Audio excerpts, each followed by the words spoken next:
You're watching the final 27 hours of Juice WRLD. You feel me? The last six airports, they've got a guy featuring in here.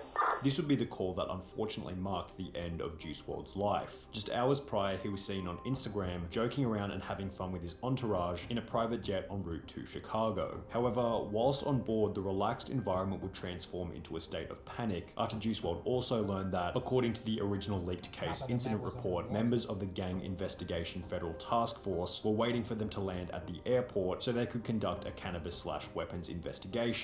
How did law enforcement know that Juice WRLD would be carrying illegal contraband upon landing? Did it have something to do with his girlfriend's meth trafficking charge from 2 years prior, or the death of another Chicago rapper from only 6 days beforehand? Was his death a result of trying to avoid jail time upon landing, or simply an unexpected overdose at the most coincidental time possible? Some conspiracy theories posit that Juice WRLD isn't even dead at all, some of which being supported by a surprising amount of evidence. Regardless, one thing was for certain, as outlined in the original case incident report. At the time of his death, Juice WRLD aka Jared Higgins was a heavy Percocet user and quote had a drug problem. He tried lean for the first time in the 6th grade after listening to Future's 2011 mixtape Dirty Sprite 1, with Juice stating, "What do you expect if I'm a young dude that really loves music, really looks up to these artists? I didn't have a man giving me no type of guidance. My father wasn't in my life like that. So listening to this grown-ass man rap about lean, I'm like, well, that sounds really appealing." You always had issues with drugs even before you started to get famous and rich? Yeah, for sure. I mean, it was something that I was into early, low-key, due to music. The second song I've ever heard by Future, Dirty Sprite,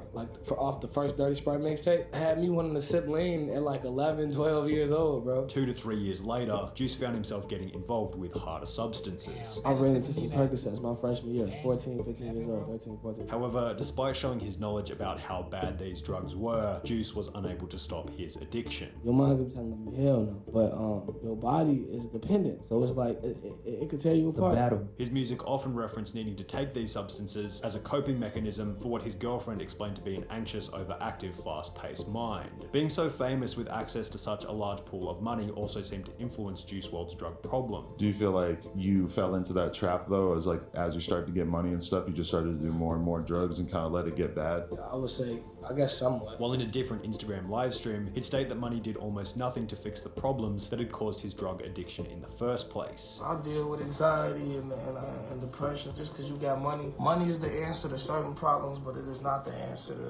to those type of problems. In the months leading up to his death, Juice's drug problem appeared to have gotten worse. We calculated it up, and it was like over 20 pills a day he was doing. 20% a day? Yeah. Juice's recording engineer Max Lord would state in a GQ interview, "We were all starting to be on his case a lot more about the amount of pills he was taking. He was hiding and compartmentalizing how much he was doing with different people. He'd come into the studio room and act like he hasn't gotten high at all that day and do a certain amount in there before I tell him, bro, no, chill. Then he was going upstairs and hanging out with the guys and doing the same thing." Max Lord would then go on to state, "I and a couple other people had come to him in tears like, we're worried about you and we're scared we're going to lose you if you keep up these habits and we have to do something," which led to Juice WRLD agreeing to attend rehab, which was scheduled to begin on the 22nd of December 2019, 2 weeks after he would board the flight that would ultimately lead to his death. Jay was supposed to go to rehab that month. "We tried so hard to do positive things every day like ride dirt bikes or paintball to keep busy and not do pills, but every night once he hit the studio, that was it. He loved it." With all this in mind, it's hardly surprising to hear that when Juice WRLD and his 8-person entourage would pull up to the plane, they were carrying an otherworldly amount of illegal narcotics. The group had shown up to the chartered private jet over 3 hours late, according to FlightAware's plane tracker. However, during the Into the Abyss Juice WRLD HBO show, his cousin Sean Bailey would state that they were actually 6 hours late, before going on to mention that the pilot was in a foul mood as a result of the delay. The advantage of chartering a private jet is that once everyone is inside the plane, you can take off instantly. There's no waiting around as is the case with a commercial flight. However, after the group boarded the plane located in Van Nuys, California, they sat around for approximately 15 minutes without leaving, stating that something felt off. The pilot was acting weird, the stewardess lady was acting weird, and I just felt something off. I got up to like,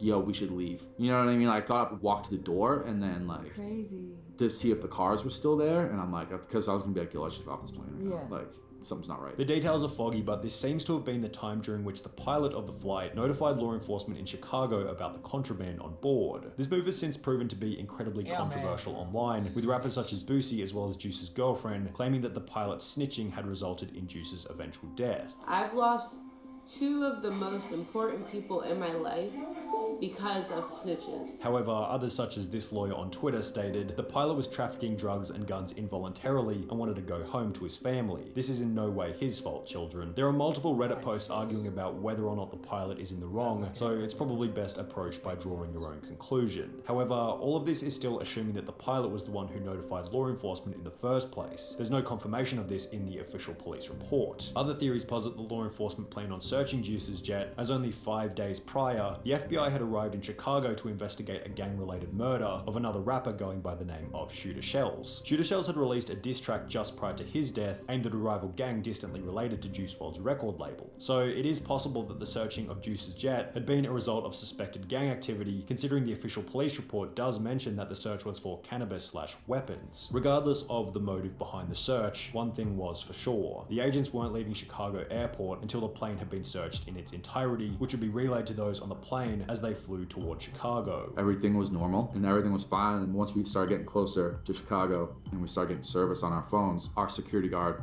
Hen, texted the group chat and was basically like, cops are here and they have a dog. This would be the point at which Juice WRLD took an unspecified but assumed high quantity of Percocet pills. The motive for this, according to the popular mainstream media narrative, was so Juice could avoid drug charges upon landing. And while this idea makes sense as a surface level theory, many prominent individuals believe it to be incorrect and fabricated to make the story more interesting when reported. For example, Chris Long, Juice's videographer, who had been a part of the entourage on the final plane ride, took to Twitter stating, "Jay did not swallow a bunch of pills because the police were at the airport. He gave no Fs about them being there. He could have flushed them down the toilet if he cared. Jay was just hooked bad. The amount he took daily was absurd, and he hid how much he took from mostly everyone. Everyone around him tried really hard to get him to slow down. When he agreed to rehab, it was because he wanted to lower his tolerance. He didn't want to stop." Oh, Juice knew the cops were coming, so took a handful of pills, and like, that's not what happened. I'm like, Juice did drugs, yes. You know what I mean? But he didn't try to hide them, or he knew he wasn't gonna get in trouble. He had people around him that are going to take care of. Other individuals furthered this claim, such as Adam22 from the No Jumper podcast, who had been close with Juice WRLD in the lead up to his death. I wonder to what extent that story is maybe different. It seems kind of so silly to just take a bunch of pills when it's like, if you were really getting busted with a bunch of illegal stuff, a handful of perks is not going to make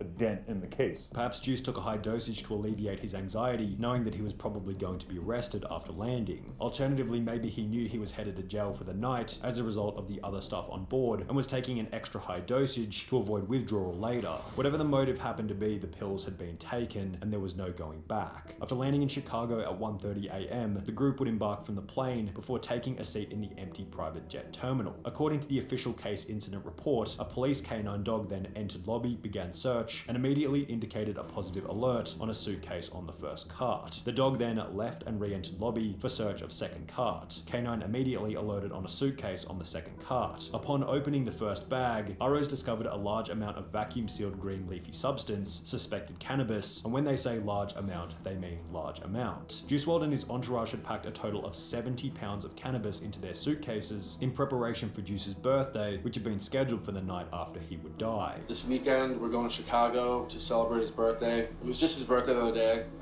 but we're going this weekend, Saturday.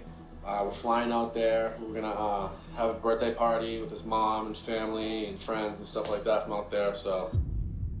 However, the sheer amount of substances held by the group has spawned a list of alternate theories about why they'd been transporting such a high quantity in their luggage. One theory, which to be fair sounds a little far-fetched, is that the drugs were for Juice WRLD's girlfriend to sell after they had arrived in Chicago, the theory having come about after a user named Squirt Reynolds would tweet, "Ali Lottie, Juice WRLD's girlfriend before he passed, is a high-profile drug dealer and may have contributed to him passing away," a thread which contained a document showing that Ali had apparently been to court in 2017 for the importation of methamphetamine. Ali would respond to the tweet by stating, "Never seen methem ever, and I'm pretty sure methamphetamine is Adderalls, ah ha ha, again. This paperwork has nothing to do with me. I'm sorry, ah ha ha ha, I don't even know the lawyer, ah ha. Bah ha ha, I don't even know bro, ah ha ha. This has nothing to do with me, look it up, look into it, ha ha ha ha. I can't help ya, I ain't losing sleep over it, ah ha ha ha." The problem with this theory is that when you read the legal documents a little more carefully, it states the defendant is hereby committed to the custody of the United States Bureau of Prisons to be imprisoned for a term term of 30 months. If Ali Lottie had been convicted to a 2.5-year sentence in August 2017, how was she posting photos of herself outside in late 2017 when she was supposed to be in prison? A 2.5-year prison sentence beginning in August 2017 would also imply that Ali Lottie's entire relationship with Juice WRLD took place while she was behind bars, which clearly wasn't the case. Under the assumption that this meth trafficking charge was for another Alicia Leon, therefore being bogus and irrelevant, let's go back to the day on which Juice WRLD would die. Whilst waiting in the empty private jet terminal as the police were uncovering the concealed drugs, during the search, Jared A. Higgins, aka Juice WRLD, began to have a medical emergency. It appeared that Higgins was suffering from a seizure. ROs asked of Higgins if he suffered from any medical issues and if he had ingested any drugs. Leon related that Higgins did not have any medical conditions and that Higgins takes Percocet and has a drug problem. As a result, police would administer 2 shots of Narcan to stop the overdose. However, the rest of the group would go on to state that it didn't seem like the police cared about the fact that Juice was having a seizure. It seemed like all the cops there just didn't give a shit.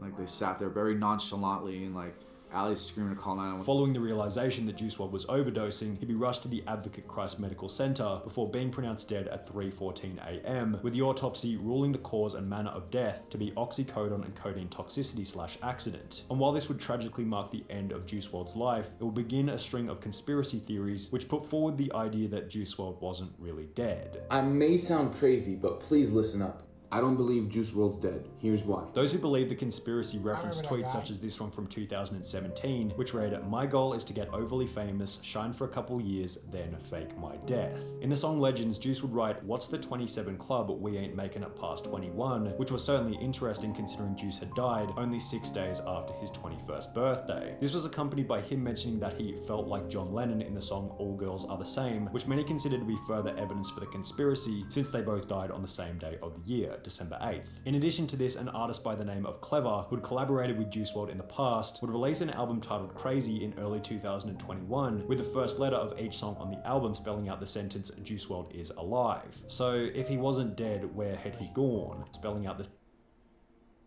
Juice